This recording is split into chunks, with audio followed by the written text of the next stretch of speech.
Good morning, everyone, and once again, welcome to the first day of the program. So, as you all know by now, I'll be covering lectures centered around the theme of AI and medical image informatics for cross-scale disease characterization and precision medicine. So, before I get started regarding what we do in our lab and what I'll be covering in the course of this lecture, just a show of hands. I mean, when you first registered for this, right? So, when you saw the title, what came to your mind? So, what did you think that you would be learning from a course like this? So, maybe if we have a mic, we could pass it around and just a show of hands who want to say what you want to learn, what you wanted to learn when you saw the name of this course. Anyone? It's not like you randomly just enrolled, right? You saw the name of the course, you thought something about it. I thought we will be learning about real-time analysis, which we do for using AI technologies. Okay. We use it in machines now, like diabetes. Like we are working on diabetes. So, diabetes, we monitor the patients in real time using the image analysis using AI. So, I thought like something like that. Okay. So, diabetes. So, you wanted to learn maybe something centered around how you can use AI for let's say teasing out more information from different kind of data to study diabetes, right? So, what else? What else? Yes. Feel free to speak out. I mean, you don't have to be. Sir, normally the medical imaging are a little bit blurry due to technical errors. Okay. And if we can use AI to precise these images, then I guess like I want to learn that. Okay. So what you wanted to learn from a course like this is, let's say, how to analyze these images. Even before analyzing these images, how to get these images to the state where you can properly analyze them, right? Some sort of, let's say, reconstruction methods or deblurring methods, some sort of methods, some technical skills like that. What else? Someone from this side? Any industry participants?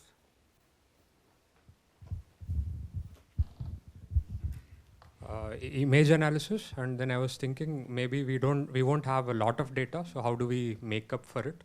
Okay. Okay, good. So that's an excellent point, because a lot of times, and you'll see this in the course of my presentation, that it's not always feasible to collect enough data. So for model training. So how do we deal with situations like this? So that's a fair point, and that's something that I'll try to cover in the course of my lecture. Maybe one more. Yeah. Yeah. So actually, I'm from AI background, so I enrolled this program to learn how we can apply that AI into the medical side of things. So I'm not that much familiar about the medical terminologies and what all goes behind the scenes. So that was my motive. Okay.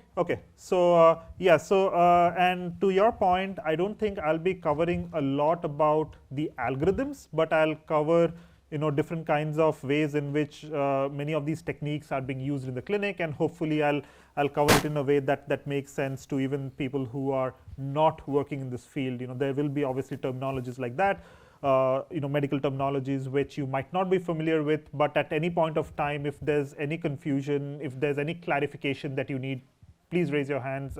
I'll try to make sure that I address every question, and also we have other people here who will be on the lookout for hands in the air.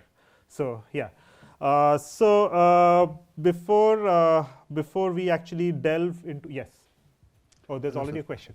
Yeah. So this is Manohar. So I want to know what are the current best practices or standards for harmonizing the different data sets across hospitals. Okay. So that's something you wanted to learn out of this course, right? Yeah. Okay. Yeah. Thank you. I'll definitely try to cover these. So yeah. So before we actually go into the throes of what these different applications are, that all of you mentioned, most of you mentioned here, I'll talk a little bit about the research that we do in our lab. And I'm sure a lot of the theme that we cover here is true for other labs, including Dr. Beg's lab here. So first and foremost, we want to build techniques that can help the clinician, right? So we want to build methods that can be used in the clinic, end of the day, the clinician should be sufficiently informed by AI. So AI informed clinician, that's what we want to get to. Second, it's not just informing a clinician, or it's not just providing enough information to a clinician based on, let's say, AI models. What we also want to do is we want to build AI systems who are informed by clinicians. So it goes both ways. It's a two-side street, right? So it's not just, you sit in a silo, you sit in your lab, you build your AI models, and I covered some of this, at least the motivation behind this in the inaugural lecture, and a lot of other dignitaries also had interesting things to say about it.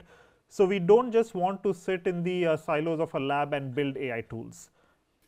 We want to make sure that the AI tools that we build are sufficiently informed by clinicians, and we'll see how we do that.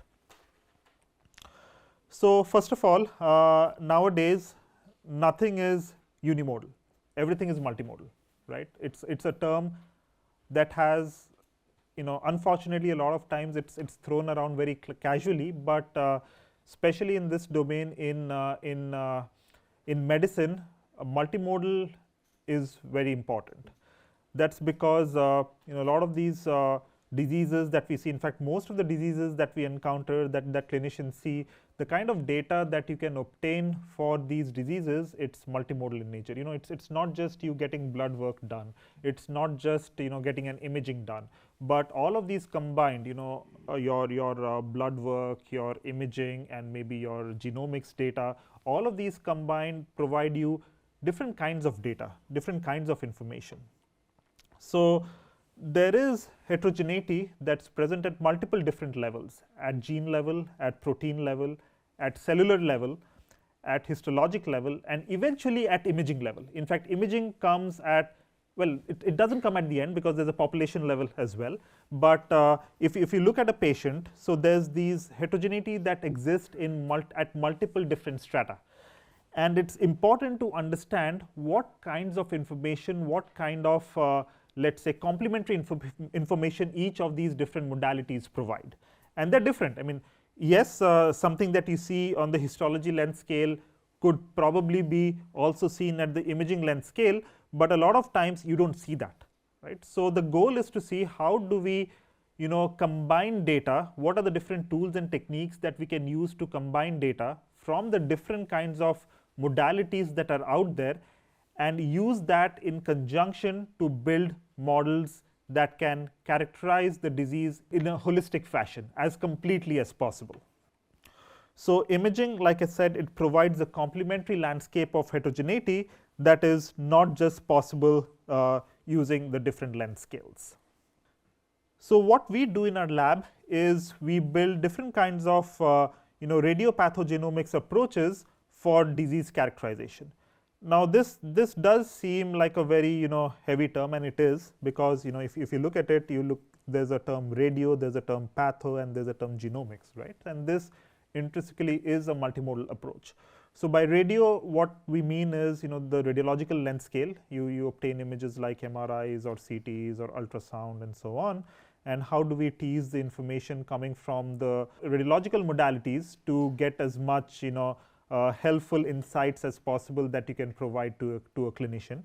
And then patho. So pathos is short for pathology, where after, let's say, a disease is diagnosed, what happens is the clinician, the surgeon, goes in and takes a tissue, some tissue out of that particular portion where you have disease, whether it's tumor or some other condition, and so that's called the pathology sample. And the pathology tissue that's taken, it's a lot of times it's not digitized, but you'll see what we'll cover in tomorrow's lecture. You'll see how the field is moving towards a more digital approach, where you take these pathology samples, you digitize it under the microscope, and then the pathologist looks at it and figures out what's going on with the patient. And there's genomics also. Based on my interaction with a few of you here, you're working on genomics modality. And it's not just, I mean, traditionally, yes, these sequencing techniques are out there, whether it's bulk sequencing or other kinds of sequencing techniques, and then researchers look at this data, clinicians look at the data, whether it's they're looking for some molecular subtyping or some other kinds of genomic information, and based on that they say that okay, this patient is subtype A or subtype B. Based on that they would treat the patient, right? But now with AI, the buck doesn't stop there. You have a lot of these different information, but there's a lot of subtle presentations from the different kinds of modalities that we cannot appreciate. We as humans or we as experts, we cannot appreciate, right? And AI can help us tease this information out from the different modalities. For example, and I'll just give as a very high level picture of what goes on here. So you can take genomics data, you can use different kinds of clustering techniques, different kinds of AI techniques, and you can start to observe these patterns which you cannot really observe if you just look at the data, right? AI can help you tease out this information. These different clustering techniques can help you group patients that have similar, let's say, genomic profiles, and then you can look at what's happening with the patients. You can observe the phenotype, you can observe the pathology or the radiology samples and say, okay, if a patient has this kind of, let's say, a genomic profile, then that falls into category A, otherwise it falls into category B, right? So informatics tools, AI tools help us do that. And that's what we build in our lab. So first we build these new kinds of biomarkers called radiomics biomarkers that can help us characterize CT scans, MRI scans, ultrasound scans, and so on.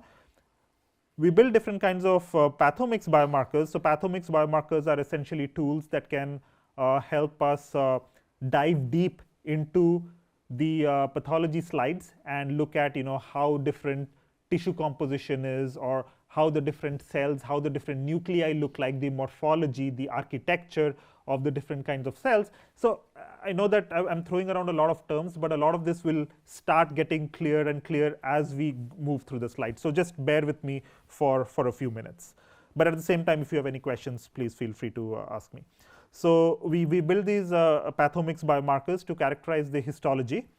And then we also eventually we would like to combine, or we combine these different kinds of techniques, the radiology techniques, the pathomics techniques, and also the newer, the genomics approaches to build different biomarkers for disease diagnosis, prognosis, and predicting response to treatment. Now again, this is very term heavy. You have terms like diagnosis, prognosis, and predicting response to treatment. So what does diagnosis mean? Anyone? What do you mean by when you say, okay, I want to diagnose a disease? Sir, so basically when we say diagnosis, I think it refers to a biomarker that is used for early detection of condition, and prognosis is for so let's stop there. So diagnosis. So it's not just early detection, it's just detection, right? So let's say that you go to a doctor with some sort of ailment, you don't really know what it is, you want the doctor to identify what it is. So just identifying what that disease is what we call diagnosis. So why it is important to understand this term is, if you are already working in this domain in medicine, you would know what diagnosis is. But for those of you who want to get into this domain, you'll start hearing about terms like computer-aided diagnosis systems, like CAD systems, right? So diagnosis is where a doctor, or let's say an expert, and that expert can be a human expert or it can be a machine expert. So how do we, or what do we do to identify what that disease is? So that's diagnosis. So what's prognosis? So maybe you can, Mirza, there's a hand here, yeah. How likely it is to develop that ailment? That is the full. Not exactly. Anyone else? Yes, so there's a hand there, yeah. It's the prediction of something likely or something similar.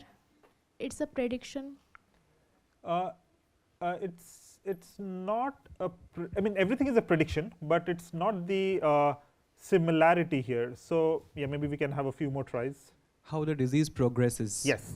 So how the disease progresses, right? So once a patient is, let's say, diagnosed with a particular disease, the next course of action for the doctor would be to treat that disease. Right? So there can be different kinds of treatment, but eventually what would the doctor want to do? The doctor would want to treat the disease in order to either make it better, but what defines what makes it better? How long, like is there a certain time that it would take for the person to recover from that disease, right? So what is, let's say, the survival of the patient? How long will the patient survive after the disease is detected and treated? So there's a time aspect to it. So that's the prognosis part. And then finally, predicting response to treatment. So I mean, this is quite clear. So if a particular treatment is given, will the patient respond or not? So that's what we eventually want to get into. So a lot of times what happens is, for those of you who are working in medical technologies, especially in drug discovery, there are so many new drugs that are coming out every single day.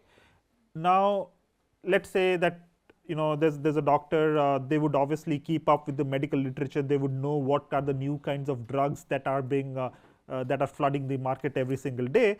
But they have to go by, it's almost impractical to expect them to keep up with every single treatment that is coming out every day, right? So what we do is we build these biomarkers that can help them predict response to the different kinds of treatment. And then when you publish your papers, there will be data regarding treatment X works a certain way for a given population, treatment Y works a certain way for a given population, for that population. So there is enough data for the doctor to decide whether to go for treatment X or treatment Y. So we can build AI tools to predict response to treatment. So our eventual goal is to discover biomarkers using machine learning techniques and multi-scale data fusion. By multi-scale, what I mean is the multiple different modalities that we saw in the last slide.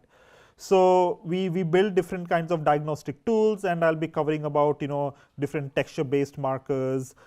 We build different prognostic tools where I'll be talking about some deformation-based markers, and also treatment evaluation tools where again we'll talk about different kinds of AI approaches that can help us predict response to different kinds of treatment, whether it is immunotherapy, chemotherapy, and so on. So eventually we would want to build clinical decision support tools that the doctors, again, I know that some of you here who want to get into research. In fact, there's someone from medicine here from AIMS who eventually would like to work with AI systems. So the goal here is not to build techniques that can replace clinicians. The goal is to build techniques that can help clinicians make their work better and easier and faster, right? So we want to build decision support systems that combine human decisions with machine decisions, and the goal is to make disease diagnosis better, disease prognosis better, and better treatment response assessment. So usually for most of the diseases that are out there, the kinds of treatment that are again out there are a one size fits all treatment. So what that means is you have, let's say, 5 patients who come in, they have, let's say, a given type of cancer. Typically what happens is when the doctor looks at them, they'll be like, okay, they have this cancer, let's give them treatment X. So we give every person the same treatment X. Now, question for you here is, why is this one size fits all approach, why is this not the best approach? Why is this a suboptimal approach? Anyone? So the development of disease varies depending upon the epigenetic factors or the genetic of a person. So it develops differently in different person, and they develop different type of subcategory of the diseases. Yes. Therefore, it is suboptimal. Excellent. So what this means is that there's a lot of heterogeneity. Person A has, let's say, COVID-19. Okay, let's talk about COVID-19. Person A has COVID-19. Person B has COVID-19. And you've all seen this. The way person A responds versus way person B responds to a particular treatment is very different. That's because there are a lot of underlying factors, there are a lot of different other kinds of factors, including genetics, that determine the pathophysiology of the disease, that determine the progression of the disease, right? So that's why a one size fits all approach is not always optimal. So this is where we get into precision medicine. Now, without precision medicine, and this is sort of a recap of what we just saw in the last couple slides, without precision medicine, let's say there's a certain cancer, a certain disease, there's a therapy that has been established for that disease, you have different populations, but you give the same treatment for everyone. What would happen? Some patients would respond in a desired way, some patients will not respond, and for some patients, there will be a very adverse effect, right? So there can be, let's say some sort of reactions to the drug that is given, or something that is not intended, right? Now, what we want to move towards is the realm of personalized medicine or precision medicine, where we want to have enough evidence through research that we do, so that when you have these same population of patients, you collect multimodal data, and based on your analysis, whether it is AI or not, I am not saying that AI will solve everything, whether it is AI or not, we come up with different treatment strategies, and you have different treatments that are given to different patients based on whatever we discover with the data that we are collecting, so that eventually you will have the desired effect from the different treatments. You will have the desired effect for all, or let's say for most of the subjects that are there, right? So we want to give the right treatment for the right patient, and that's what precision medicine, that's what personalized medicine is all about. Giving the right treatment to the right patient at the right time. That's where we want to get to eventually. Okay, now what are the fundamental questions for precision medicine? Where do we want to start, right? So first, what is it that we want to interrogate? What is it that we want to do? So like we saw, every patient is different, every individual is different, because there's a lot of heterogeneity that's out there. So we want to interrogate the disease heterogeneity. So there is variations between patients, in fact even within patients there is variations, between patients there is variations, and within a given patient, for a different tumor, let's say type, within a given patient there's a lot of intra-tumor variation. So we can understand this patient level, this population level, and this, in fact, this tumor level heterogeneity is what we want to understand. Now, why do we want to do that? Because we want to first diagnose disease, then we want to, let's say, understand the outcome of different treatments. So we want to predict treatment response to the different kinds of treatment that are out there. So where is it that we look at? So we look at different kinds of habitats, and I'll talk about a little bit about what habitats are, and we also look at the regions around the tumor. So the tumor can be somewhere here, but it's not just here that you would focus your analysis, but you would do your analysis, or you would do your you would try to understand what's going on even in the regions surrounding where the disease is. So that's the habitat. How do we do that? We do that using different kinds of techniques, and we build different imaging biomarkers called quantitative imaging biomarkers, or QIBs. And just one example of what this biomarker is called radiomics. Okay, so like I said, our group has been focused on developing different quantitative imaging biomarkers for precision medicine, and these include different kinds of texture features, where we look at what is the texture, or what is the appearance of a tumor, and what is the appearance of, let's say, the healthy region surrounding the tumor. Then we have different biomarkers like deformation biomarkers, where we are looking at what is happening in the healthy region. And this is very important, because a lot of times when you look at these images, you say that, okay, here's where, and we'll see a few images in the upcoming slides, you'll see that here is where the tumor is, but the characteristics or the disease extent is not just within that region. So there is some effect of the disease even in the healthy regions, right? And that's what dictates a lot of the treatment outcome that you see there. So we'll look at how we can characterize, using ML and using AI, how we can characterize these subtle information that is present in the seemingly healthy regions. Here's a biomarker that we developed to characterize the appearance, the morphology of the blood vessels.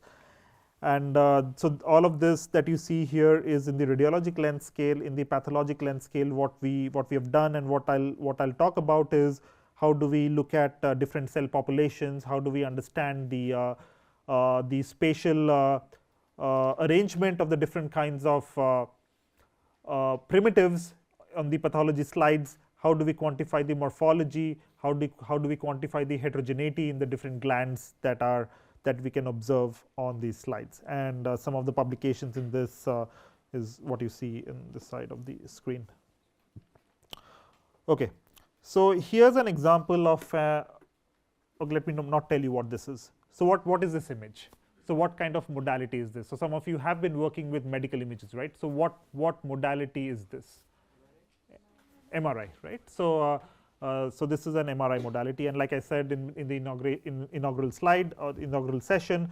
So just a fun fact. So I'm from Stony Brook University. MRI was actually invented here by Dr. Paul Lerterber, and since then it has actually changed significantly the way images are obtained of different kinds of diseases. Okay, so this is an MRI scan. What do you see on, so what organ of the body is this from? Brain, right? So, and what do you see on this scan? Maybe we'll use a mic for that. So what do you see on this scan? Anyone? Can be a random guess, yeah. Looks like an injury. It's an injury, okay. Looks like. Okay, what else? What else could this be? Okay. Looks like something wrong with imaging, I think, device, because the image is not, I mean, it doesn't look, the issue is from the image side. That might be because the lights are on. Yeah. Okay, so yeah, there were a few answers from this side of the audience. Maybe we could ask them. Blood clotting. Something to do with blood. Okay. What else?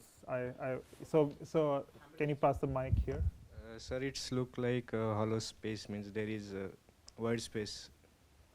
You mean somewhere here? Yes. Okay. Okay. Can you pass the mic here, please? Yeah. Probably a small blood clot like hemorrhage. Okay. Again, some blood clot. And I also heard a few shout out that there might be a tumor, a small tumor or something, right? Okay, so obviously we are not clinicians here.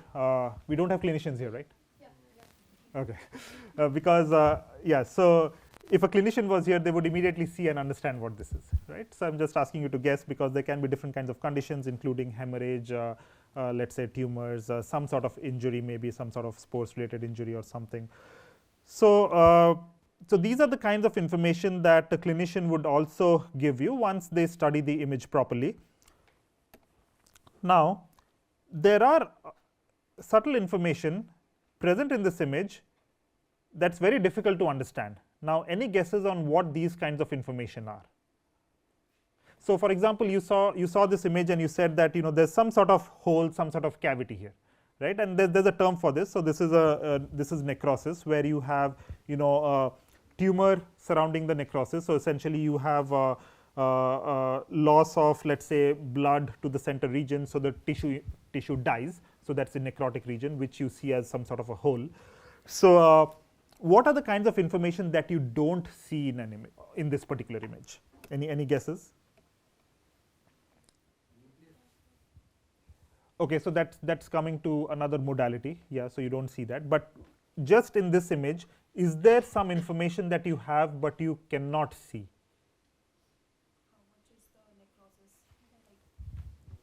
Yeah, so let's use the mic. Yeah. Like how much the necrosis has spread, or how is depth is the So tumor. some measurements regarding that necrotic tissue that you see in the center, right? So let's say how big is it, how much has it spread. So similarly, not just necrosis, the surrounding tumor regions, how much proliferation is there of the tumor region. So anything else? Okay, so let's go to the next slide and we'll see what kind of information that we can observe. So coming back, actually, before going to the next slide, so the person here who said that there's some sort of a hole or the necrotic tissue, How did you understand that? I mean, obviously your brain processed, okay, pun intended. So your brain processed this image, and you saw this this different presentation, and you somehow you identified that there's a hole here. How did you do that? All these medical images are grayscale images, so okay. That's why there is 0 to means there's some intensity information. Pixel intensity are there. So this looks nearer to black. Good. So basically you saw that the presentation of the pixel information in the center was a little bit different from what it is outside, and it's more darkish compared to the bright surrounding regions, right? And that's how you said it, and that's exactly what clinicians do, right? So they look at the differences in the pixel information in the region of interest. Now I'll talk about what radiomics is. So you have the original scan, then you have intensity information, but you can also have shape based information and something called a texture based information. So even with intensities, it's not, yes, you saw that it's dark or it is bright, but that's not where the intensity information stops, right? You might have variations of light and dark in that region. So how do we study that? We can study that using different features like radiomic markers. Shape. So you spoke about how do we, the extent of necrosis. So that is something that we can characterize using shape-based descriptors. And so let's say, so I'll talk about texture a little bit. You're all sitting there. So if you touch the surface of where you're sitting, the desk out there, you'll see that it is pretty smooth. You all have textbooks there, or rather notebooks there. If you touch the surface of it, you'll see that the texture of paper is very different from the texture of wood, right? So that is something that you touch and you feel and you can understand. So similarly, the texture of the different parts of the image is very different. Now that is not something that we can immediately quantify or visualize by looking at the image, but that is something that we can actually quantify using mathematical descriptors. So you can, for those of you who have some signal processing background, you must have heard about low pass filters or high pass filters. You can actually apply different filters to these images, and the filter responses that you get will be very different for the dark part of the image compared to the bright part of the image. And that would in fact further accentuate the differences between the different regions of the image, which then you can use with a machine learning algorithm to classify whether that's a necrotic region or some other region, right? So you can take the original scan, you can extract different kinds of intensity based, shape based and texture based features, and you can use different kinds of machine learning models like supervised clustering, supervised learning, or unsupervised clustering, and then you use that to give better decisions that can help a clinician. Now the goal is to see if we can develop quantitative imaging markers that mine the subvisual information from imaging to characterize disease heterogeneity and aid in precision medicine. Now again, very term heavy. I already explained what quantitative imaging biomarkers or markers are. Subvisual. Why do we call this subvisual? Because we cannot observe it with our naked eyes. We need to have some sort of mathematical descriptors, some filters that we can apply to these images and get this information out, which is not visual, but you can have numbers, right? You can quantify this information. To characterize disease heterogeneity, we spoke about what disease heterogeneity is, and then we know what precision medicine is now. So like I said in the beginning, I won't really go into a lot of details about what these algorithms are. I'll obviously discuss a little bit about that, but more important is I'll help you understand, or hopefully these slides will help you understand how we can use these different techniques for different clinical problems. So let's first talk about, since we saw a couple brain tumor images, let's talk about that paradigm first, and I'll start with the clinical use case. Usually in brain tumors, what first happens is a brain tumor patient, after they get diagnosed with a brain tumor, there might be a surgery, and that's usually always followed by radiation therapy. Why is radiation therapy given to patients? Anyone? Yes. Can we have the mic here, please? basically kill the cancerous cells? Yes.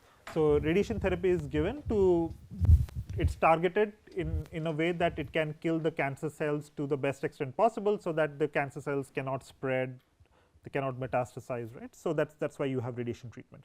So radiation treatment is given to these patients, and after treatment is given, the patients usually come back for follow-up monitoring. So as with any disease, you would always go back to the clinician to see if it has advanced, if the treatment works, doesn't work, and so on.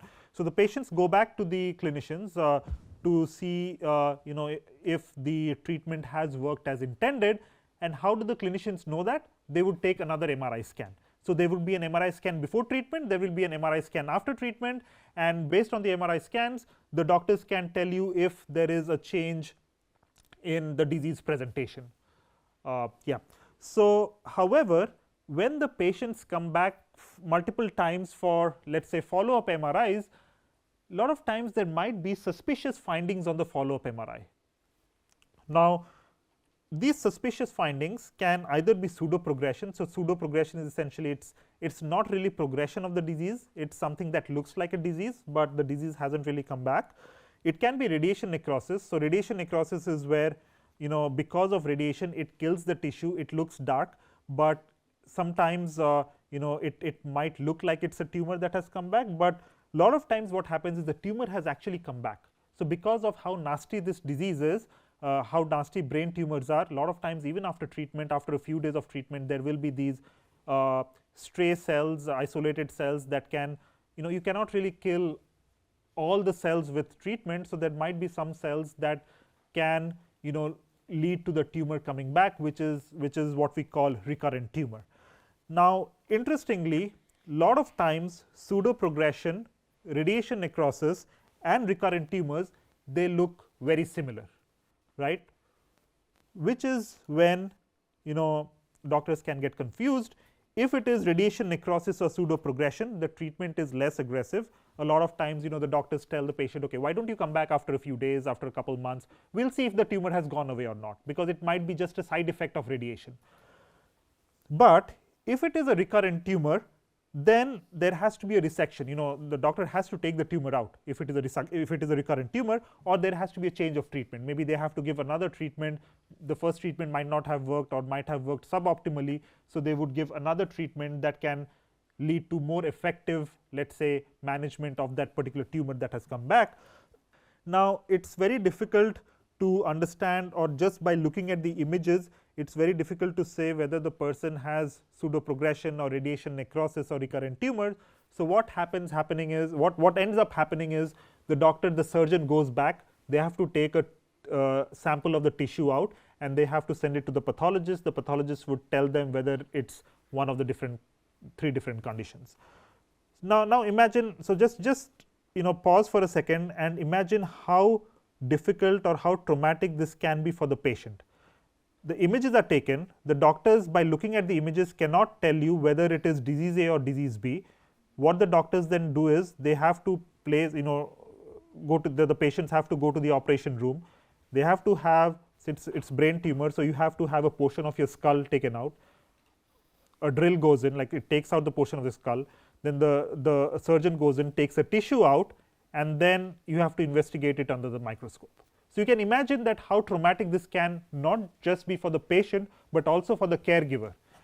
We don't, this is a little bit out of scope, we won't really covering much about how much this can affect caregivers, but you think about it, right? Like you are the primary caregiver or the secondary caregiver for a patient, and if a patient goes through something, eventually you go through something similar, right? So what if we can avoid this? What if by just looking at the image, we can tell the doctor that, okay, this is a recurrent tumor, we are with absolute certainty, we tell you that this is a recurrent tumor, so please go ahead and treat it the way you would treat a recurrent tumor. Or we tell the doctor that, okay, this is radiation necrosis, let's hold on, let's stop, let's not treat it now, we can wait for it, wait for a few days and then take another image. So this is what we wanted to do in this particular application. So what we developed here is called collage, which is essentially you have these images, you look at how the pixel intensities are distributed I hope you can see these arrows back there. I know there's a little bit of a lighting issue, but I hope you can see these arrows. So what these arrows actually quantify is they tell you how the dark regions transition to the light regions, or how the light regions transition to the dark regions. So for example, let me take maybe this particular region here. You can see that there's a dark region, there's a light region here, there's a dark region here. So you see that the directionality of the change in intensity is this particular arrow that you see here. So we can do that on a pixel level, and we can quantify how the pixels change from dark to bright or bright to dark in the entire image.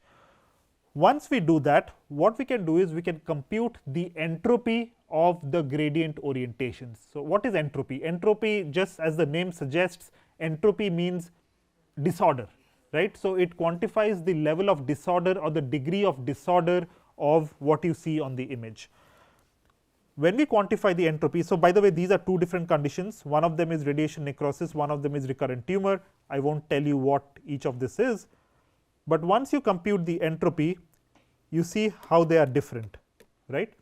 So you see that the left one has regions of very high entropy, and the right one, it does have some regions of high entropy, but most of it is low entropy, right?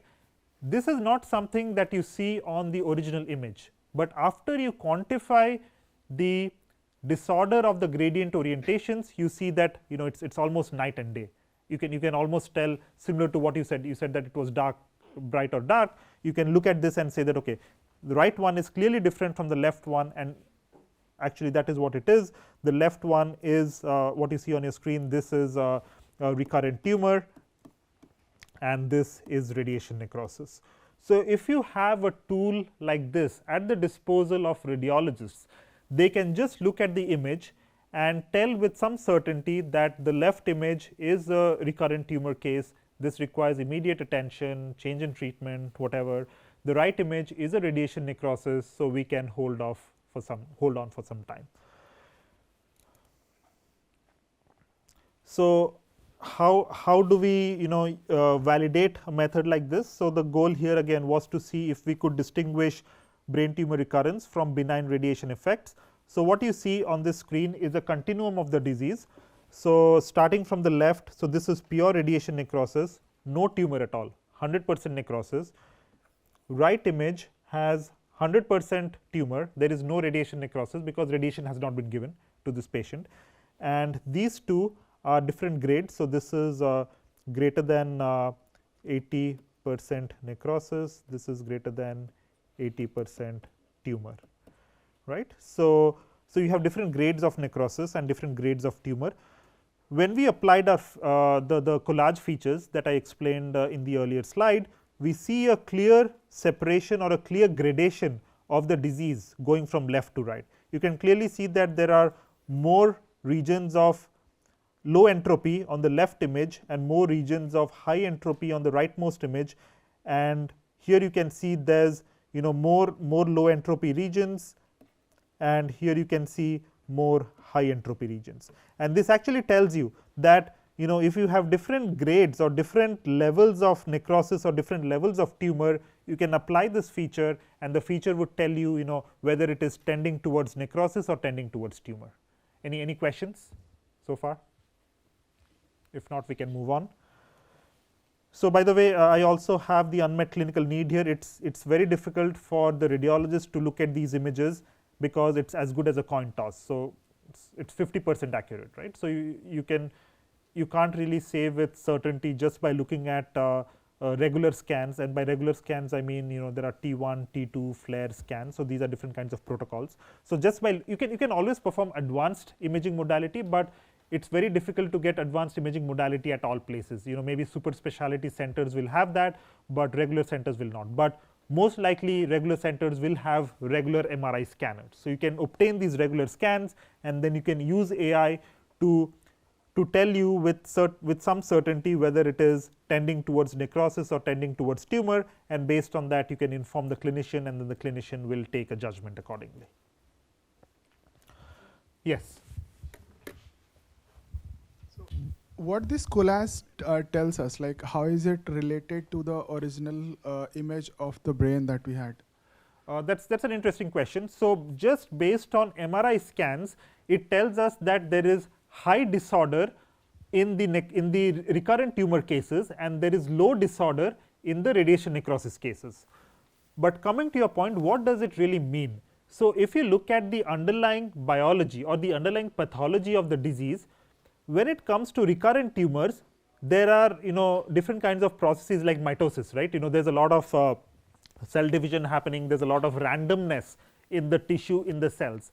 But in necrosis, there is less randomness. So, these are dead tissue, right. So, what this is possibly capturing is the degree of randomness of the tissue, right. For the recurrent tumor case, since there is more randomness, more sort of haphazard, more breakdown in architecture, that is what this collage feature is capturing. But for the necrosis case, there is more coherent organization, there is less breakdown of architecture.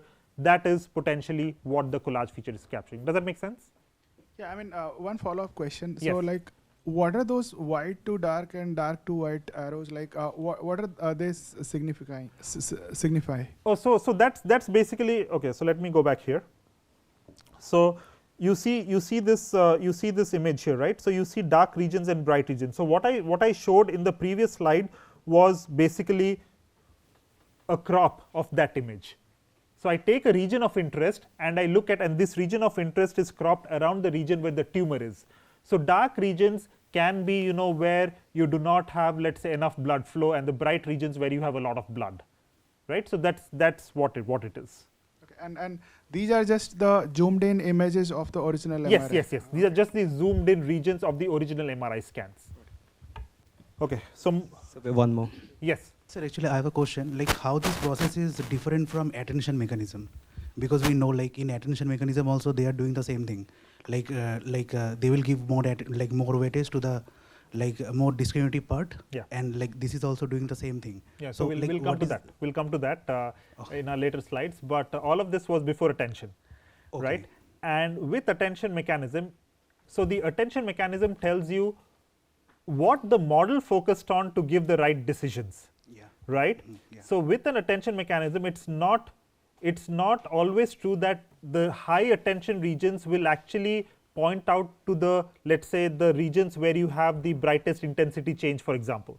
It can point to something else. It can point to regions where you don't have, where it's let's say it's dark regions, right? Okay. But those dark regions may be important for the machine learning model to define or to arrive at a decision whether it is class A or class B. Yeah. But this biomarker that you saw, it's more domain derived, where it actually tells you where the intensity change is happening or where the gradient change is happening. Okay. Okay. So when we cover the attention mechanism, I'll tell you why it's important to not just use the attention mechanism by itself, but if we can combine methods to use attention mechanism with something like this, that can help understand what is happening, what the attention mechanism is picking, right? The attention mechanism, the high attention regions could potentially be regions where you have more order, and the low attention regions can be regions where you have more disorder, which is the opposite, right? Yeah. So we will see that maybe tomorrow or day after. Yeah. Thank you, sir. Yeah. Yes. So is it only the MRI biomarker, or can we apply to the other imaging models like CT or? Very good question. Very good question. And we started with MRI, but since then we have applied it to CT.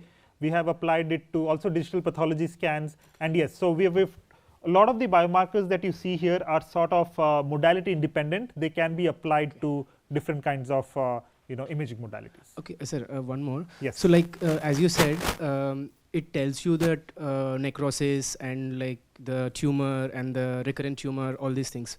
But like, can it be applied to other things? Like, let's say in a tumor we have like benign, malignant, yes, and different kinds of intermediary stages. Right. Can we distinguish by using this collagen, like whether it will tell you that like exact progression?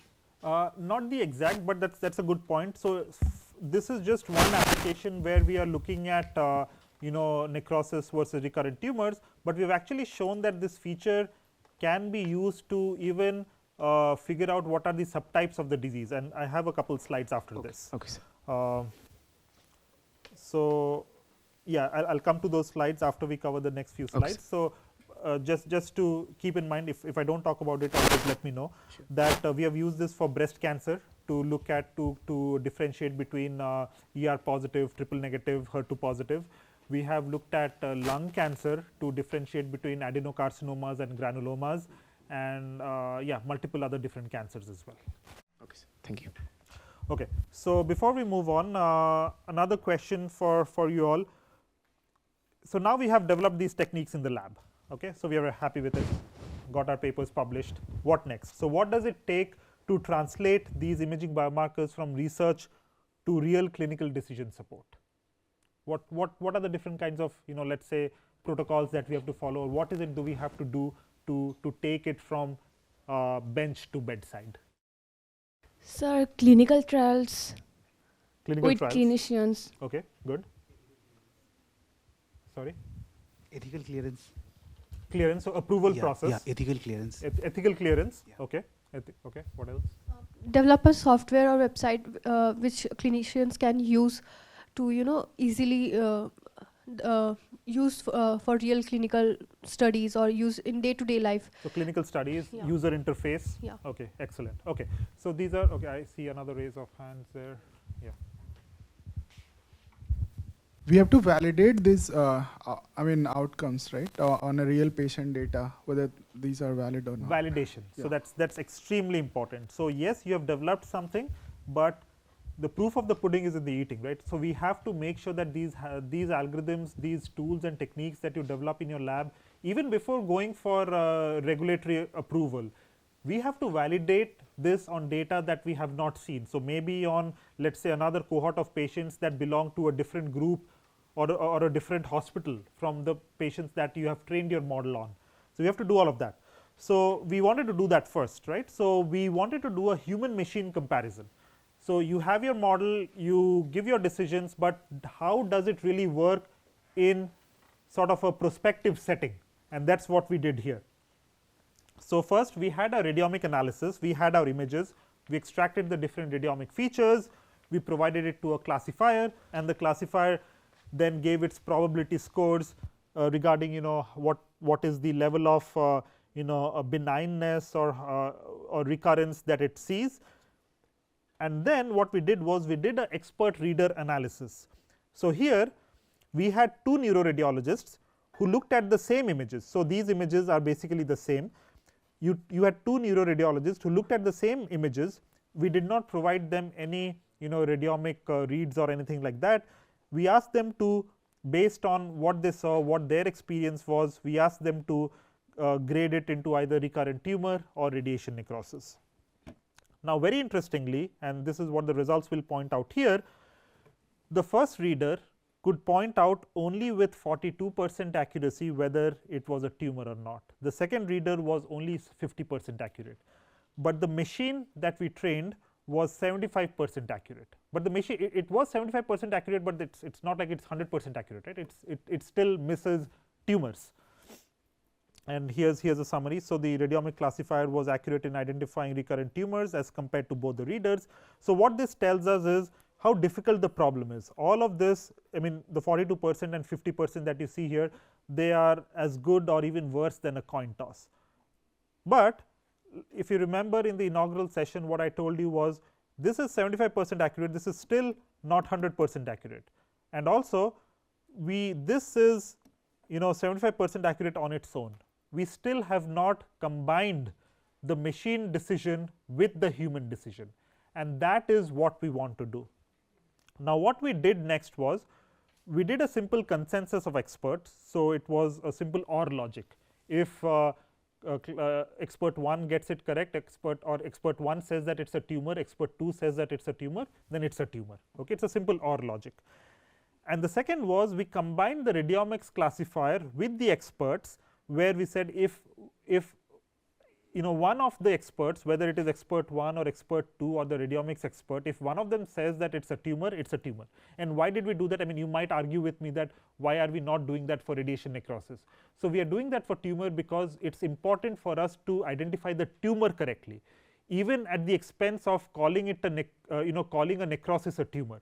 Because if we call a tumor a necrosis, then that can be fatal to the patient. But if we call a necrosis a tumor, that is, I mean, it might lead to some overtreatment, but at least we are not missing the tumor. So the class of interest here is the tumor.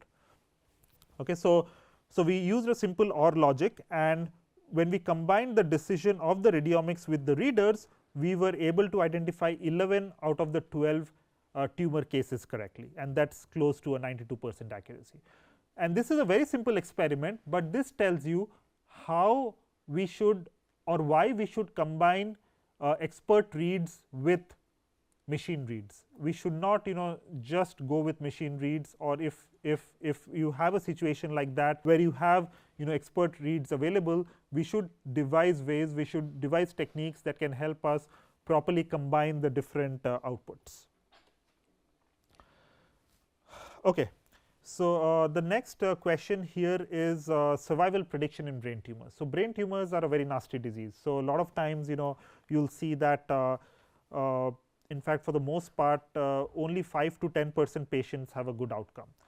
What that means is, and good outcome means that their prognosis, the 3-year survival. So only 5 to 10% patients survive beyond 3 years. So which means 90% of these patients die before 3 years, and these are all glioblastomas, which is the most aggressive form of brain tumors. So what this means is, if we can understand the differences in survival of the brain tumors, it can help us design therapeutic trials, right. So if let's say that we have some mechanism that can tell us that okay, these group of patients or this patient will survive for 1 year and this patient will survive for more than 2 years, then we can target them with different therapies. Or if we know that this patient has only 6 months to live, we can give more aggressive, or let's say there will be some difference in the therapies that we give to that patient, so that we can improve the quality of life of that patient. It's not always about increasing survival, right. A lot of times it's about making sure that the patient has a good quality of life. So current treatment is a one dose fit all approach. So when we started this research, and also it has been shown in literature that tumor heterogeneity on treatment naive MRI. So treatment naive MRI means the MRI that is taken before the treatment is given. So the heterogeneity that you see in the tumor before the treatment is given is linked to poor prognosis, and by poor prognosis what I mean is it's linked to, let's say, low survival, right. So there is a need to develop techniques that can help us quantify this heterogeneity to the best extent possible. So when we started this research, there were a couple groups that were already working on this, but all these groups were doing, or these different papers that had been published till then, what they were doing was they were looking at the morphology or the shape of the tumor, or they were looking at the different radiomic features from the contrast enhancement zone or the bright zone that you saw on the tumor on the MRI scan a couple slides ago. So let me tell you what we did and what we did differently in this project. So here's an example of a patient who this patient that you see here, this patient survived for less than 6 months, and this patient that you see here survived for greater than 18 months. And these were images of the brain that were taken before any treatment was given. Now this is the zoomed in region that you see here, and these are the different habitats. So you have the green zone is the center, the necrotic core. The yellow zone is the enhancing region, the contrast enhancement region. So for those of you who are somewhat familiar with MRIs, so a lot of times you give this contrast agent. So one of the contrast agents is gadolinium. So what this does is it attaches to the tumor cells or the regions that have high proliferation, and when you image it under the MRI scanner, it shows up as a bright region. So that's the contrast enhancement zone that you see here, which is the yellow region, and surrounding the yellow region we have the brown region, which is the peritumoral edema. By peritumoral edema, as the term indicates, peri means outside the tumor, and you have edema because there's fluid deposition, right. So typically you have these three regions, the inner necrotic core, the middle enhancement zone, contrast enhancement zone, and the outer peritumoral edema. Now what radiologists do for the most part is they investigate what's happening in the contrast enhancement zone. Now when we extract our imaging biomarkers and we extracted different kinds of radiomic features, what you see here are just examples of two different radiomic features. You see that the contrast enhancement zone here, the level of expression of the radiomic features, and in this particular case whatever radiomic features that I am showing here, is very similar for the short term survivor and the long term survivor. But when you look at what is happening in the necrotic core here and the necrotic core here, right, you see that so this one versus this one. Okay, so you focus on what's happening in the center, the necrotic core.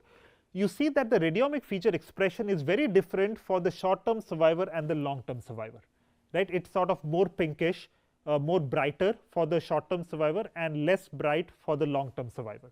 So what this tells you is that there are signals not just in the enhancing tumor but also in the inner necrotic core. Also if you look at the outer zone, so look at this region and look at this region, you see the level of the expression level of the radiomic features are different for the different patients here in the inner necrotic zone and the outer peritumoral zone.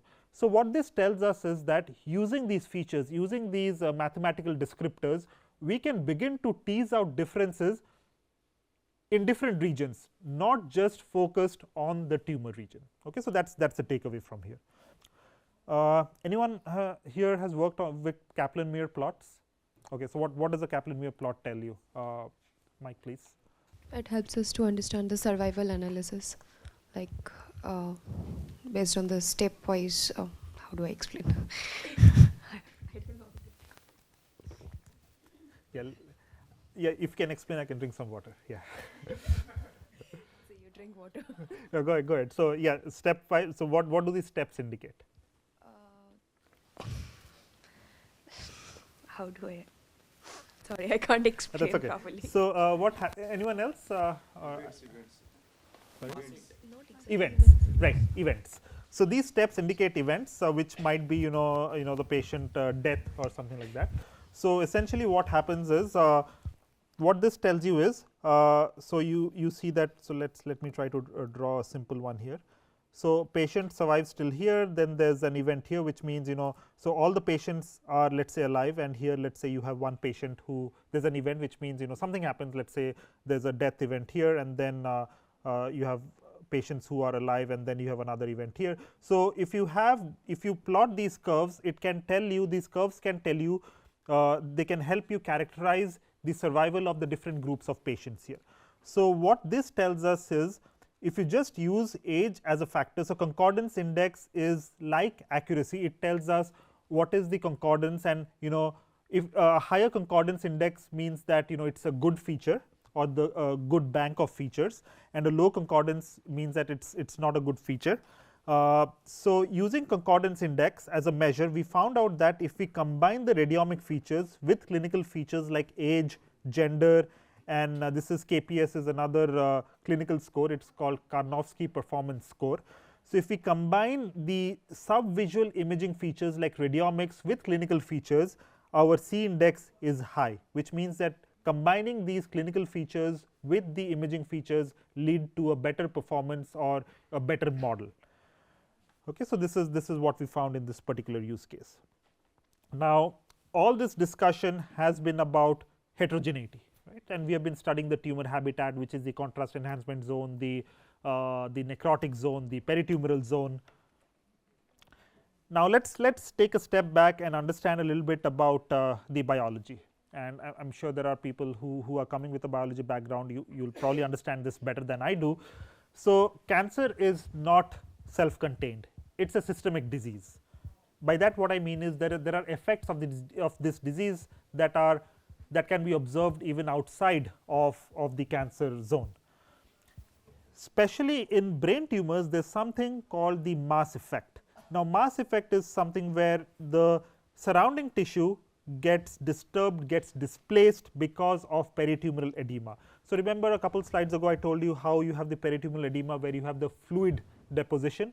Now, imagine if you have more and more fluid being deposited, what will happen is it will cause the tissue around it to displace, right. It will exert forces on that. So, that is called the mass effect. Now, what we hypothesized was that there is diagnostic and prognostic information not just in the tumor region or the peritumoral region, but also in the surrounding region. Now, this can be a little bit counterintuitive, because you might say that okay, the tumor is here, everything everywhere else it is healthy, why should we even study that? But if you look at, if you start thinking about the hypothesis that we had, it will start making sense, because if you have, let us say, differences in aggressiveness of the disease, that means that there will be differences in tissue displacement, and that is something that we can characterize using these subvisual imaging features. Does that make sense? Yeah. Okay, so the next step was to quantify and to study the tumor field effect. Now, how do we do that? So, like I said, the hypothesis was that these tissue perturbations due to the mass effect, they are the ones that the tissue perturbations, they lead to heterogeneity in the normal parenchyma, and this can be captured using measures of extratumoral deformation. Now, the goal is to see if we can compute this extratumoral deformation. So, what did we do? How did we compute this? So, we got the images of the patients who had the glioblastoma, and we registered. So, in medical image analysis, there is a process called registration, where you can take an image and register it to another image. Now, when we register it, we can have something called deformation field. You can compute the deformation field. So, what that means is how much does one pixel have to be deformed to bring it to the same space as another pixel. So, that is the deformation field. So, we computed the deformation fields, and then we looked at how different the deformation fields were for the short term survivor and the long term survivor. Now, interestingly, what we found was that on the short term survivor, there were regions of high deformation, or there were more regions of high deformation compared to the long term survivor, where you did not really have regions of high deformation. Also, the regions of high deformation in the short term survivor were closer to the tumor region, and in the long term survivor you had some regions of high deformation, they were further away from the tumor. Now, this again, this is an example of a biomarker that can tell you something about the disease, very different from deep learning. I mean, yes, nowadays everything is deep learning, a lot of us, including us, we work on deep learning techniques, but a lot of times deep learning techniques are not fundamentally rooted in the biology of the disease, but you can have tools like this, biomarkers like this, that can tell us what is happening with the disease, right. So, what this means is that fundamentally for the short term survivor, there is something happening in the disease that leads to higher deformation of the surrounding tissue compared to the long term survivor, where you do not really have that much deformation. And we will see tomorrow and day after how we can combine this with deep learning techniques. So, here is a zoomed in version, and not just the deformation measures, but going back to the collage features, we also showed that the collage features for the short term survivor was different from the collage features for the long term survivor. Now, you can begin to understand how you are getting different levels of complementary information, right. So, you have texture features like collage, you have deformation features, you can have other kinds of features, and you can combine these features to build better predictors of the different classes that you have. Okay, so, what we did was we computed the features, we looked at the statistics of the features in the different zones. So, what we did here was we divided the tumor into 2 millimeter or 3 millimeter increments, and we looked at how much the the extent of the deformation was in each of these annular zones, and we found that for the first few zones it was significantly different for the short term survivor compared to the long term survivor, but as you start going towards the periphery, you don't really have that many differences, and it's quite logical. What this means is that because of the mass effect, you have a lot of deformation in the regions immediately in the proximity, in the close proximity of the tumor for the short term survivor, but because the long term survivor probably has a different pathophysiology, the level of difference is not that much in the peripheries, but closer to the tumor you see that because there is a low deformation here, you have a low statistics or the skewness of the distribution here, right. So that's what we see here, and these are, again, this is, I'm not saying that this is something that's being used in the clinic, but this gives you some information, this gives you some piece of let's say insight that clinicians should start maybe looking at some of these descriptors that can help them to some extent tell whether a person will survive for greater than X months or less than X months. So just an illustration of that deformation descriptors. If you see that the short term survivor here has more regions of high deformation compared to the long term survivor. So all those examples that you saw there back there was primary brain tumors or glioblastoma. So we tried to, we had another project where we looked at metastatic brain disease. So what is metastasis, by the way? Spreading. So spreading of the disease to other regions, which not the primary regions, right. So moving on to some other regions, maybe another organ. So these are all metastatic diseases. So these were all treated, again, metastatic brain lesions. These were treated with radiation, and what we did was we wanted to see the effect, or when you move out. So okay, so what happens in radiation? Let me first explain to you.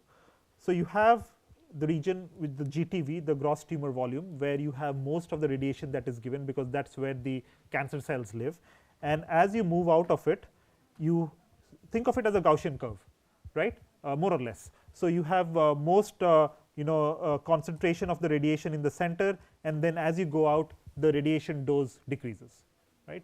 So our hypothesis was that there are differences in these different regions that can help us predict whether the patient will get a recurrence or a distant brain metastasis or not after radiation. A lot of times after radiation you do get these distant metastases. So what we did was we took these images, we then divided them into different zones based on where the radiation was distributed. So 100% radiation in the center, 75 to 100% right outside it, 50 to 75% outside it, and gradually it dissipates away.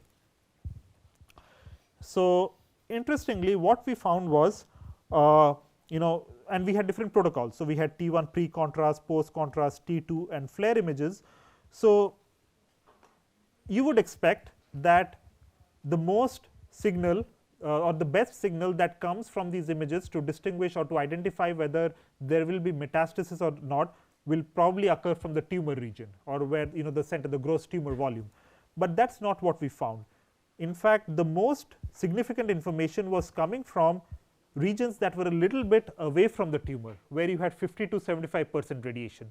So what this tells us is that we need to look at regions not just inside the tumor, but also move away from the tumor and start investigating these with more detail. I mean, it's not just with radiomic features. Even if you, let's say, you want to use deep learning and extract some of the deep learning more powerful features, don't restrict yourself to just the tumor volume. Try to understand what's happening in the surrounding regions as well. And also another interesting takeaway from here is that not all the protocols are equally important.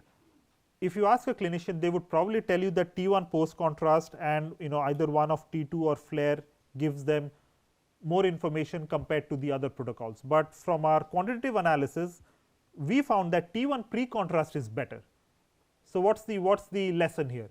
That the kinds of information that the different protocols give you are different, they're complementary. We should not ignore any protocol. So we need to look at them with different lenses. We need to identify what's better for a given clinical problem, which protocol is better, and use that for our downstream analysis. Coming to KM plots, I know this is a very busy slide, but what this tells us, this reflects what we saw in the previous slide. The 50 to 75% zone is where we had the highest concordance index and the most significant p-value. So this is something that's called a forest plot, which tells us how good the features are. If the hazard ratio is greater than 1, that's a good feature, and also it should not basically cross this line here. But what I would like to draw your attention to is this image here, which tells us that, so the first row here is a brain metastasis negative case. So this patient did not get a metastasis, and this patient got a metastasis. So if you look at the different kinds of features, and we have different feature families like Haralick feature, Laws feature, and so on. So the level of the expression difference between these features are very different between patients who are DBM positive and DBM negative, right. So just by looking at these features, the doctors can tell to some extent whether the patient will get metastasis or not. So coming back to one of your previous questions, is it just brain tumors? It's not. We have applied this to breast cancer. BCA stands for breast cancer subtypes as well. So in this particular study, we had 65 women with 76 breast lesions, and these are different subtypes: HER2 positive, ER positive, fibroadenoma, and triple negative. And we found that the level of collage expression was quite different for the different subtypes that you see here, right. So for triple negative, which is a very aggressive condition, you had high collage entropy. For fibroadenoma, you had relatively lower entropy, and so on. Another thing that these features help us do is we can look at the dynamic differences, because you can in the course of contrast uptake, because once, let's say, contrast is given, so there will be an uptake period where the contrast basically latches onto the tumor, and there's a washout period, right. So as the contrast is being taken up by the tumor, and these are two breast samples that you see here, one of them is a HER2 positive, the other one is a fibroadenoma. You can take the images while the contrast uptake is happening, and then you can extract the radiomic features.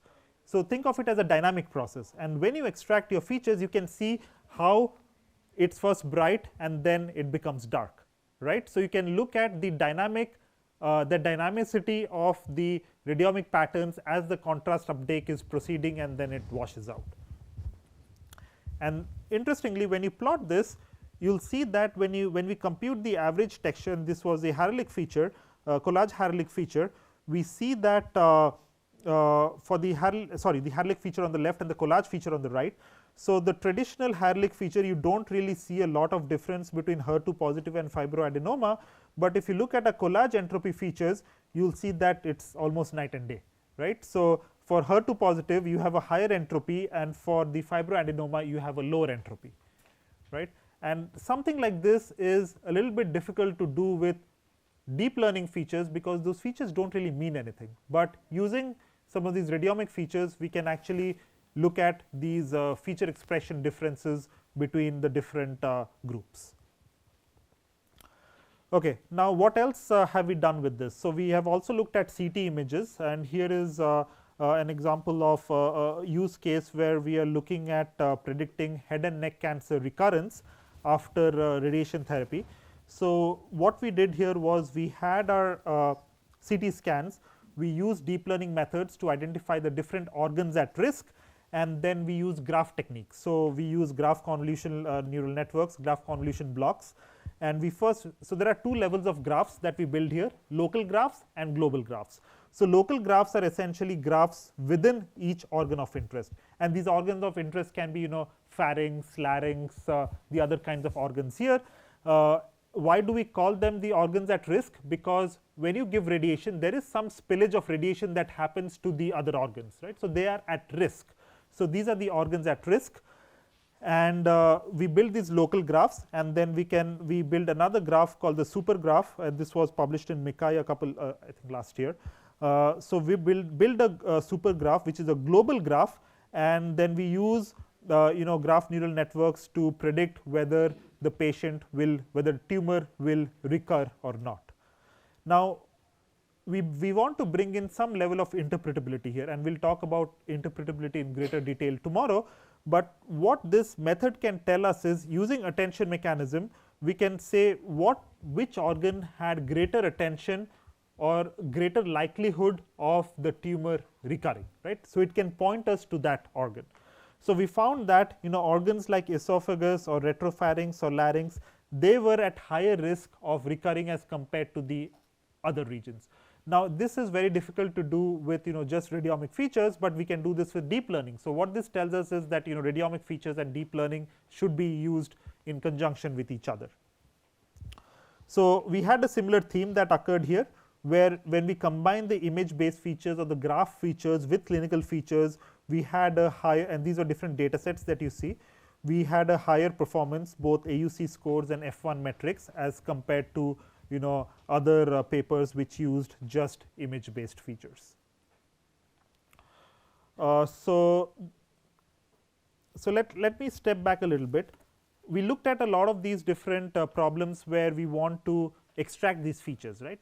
So before even extracting features, what do we want to do? We want to segment out the region of interest. Like, we want to understand, or we want to detect where the tumor is.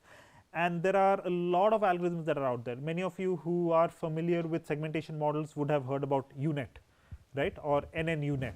So UNet is one of the methods, one of the most standard methods, deep learning methods that is used, and it's still the state of the art for multiple different problems in medical imaging, where we can use these methods to this model to segment out the different regions of interest, and in this case the region of interest is brain tumor. Now you will see that a lot of these methods, including UNet, for particular applications, they need multiple different protocols, right? So they would have been trained on, let's say in this particular case you have modalities of protocols like T1, T2, FLAIR. So they would be trained on multiple different protocols to do a segmentation. Now if you think about the real clinical problem, you will not have all the protocols available. So maybe because of patient motion or some error in the image capture process, you may not have FLAIR available, or you may not have T1 available. So what does that mean? Do you have to train, like one of the solutions is you train different models for different protocols and try to use different models, train different models to classify, segment where the tumor is. But that leads to an exponential increase in the number of models that you train, and it leads to increase in complexity and so on. So we took a little bit of a smarter approach, where we said, okay, we'll take whatever you give us. We won't train separate models, but we took this we used this meta learning paradigm, where irrespective of whatever image or whatever protocol you gave us, we would still be able to train a model. And you can read this paper that we published in ICCV 2023, and maybe this is something we should provide them. We can provide them the papers after the lectures. So the goal here was to segment tumors when you had missing sequences. We don't want to train different models. We will train just one model, but in the inference phase, when you have different sequences that are missing, we want to still be able to use that same model to segment out the tumors. This is another project that's ongoing right now, where we want to predict response in breast cancers. So this is neoadjuvant chemotherapy, and I'll tell you a little bit about this process. So neoadjuvant chemotherapy is basically chemotherapy that is given before the surgery or whatever the main therapy that's given. So we give this neoadjuvant chemotherapy to see if the person is responding well or not. If the person is responding well, we can go ahead with the main therapy, otherwise we change the therapy, right? So that's what neoadjuvant chemotherapy does. So let's say that you want to build a model for a classification or something. We want we want to train that model, typically what we would do is we would provide that entire image to the model. Now, what we hypothesize is that it is not necessary to provide the entire image. There are certain places of the image that are more important than the other places, and a lot of these places, regions you can identify using an attention mechanism, but we took a slightly different approach. We used the theory of persistent homology, which is a topological data analysis approach, where we can actually identify in the fibrogranular tissue of the breast, we identify these loopy appearances and these bubble like appearances, and we use them to mask out the different regions, and we only provide smaller regions to the deep learning network. So, we do not give deep learning network all the pixels, just the smaller pixels, and this can also be done using an attention mechanism.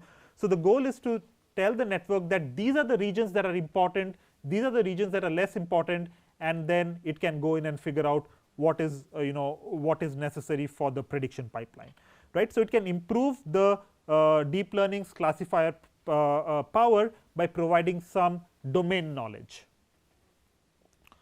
So, similarly, we have done a lot of research in COVID-19, where the goal was to see if we can predict disease progression, and one of the important findings here was when we applied our model to data set collected. So, we trained a model on Stony Brook and applied it to cases that were collected from Rutgers. We found that the model did not do well. Now, the reason is that there is a lot of intensity differences between these images, and I know that one of you actually wanted to learn how we can harmonize the intensities, right. So, we can do simple things like template matching, histogram matching. So, we bring images or distributions collected of images from different places or different scanners, we bring it to a common template, and then we train a model, right. So, we do not train separate models, otherwise a model that is trained here will not work on cases that have been taken from another hospital. We bring images to the same common space, and then we train or test our model.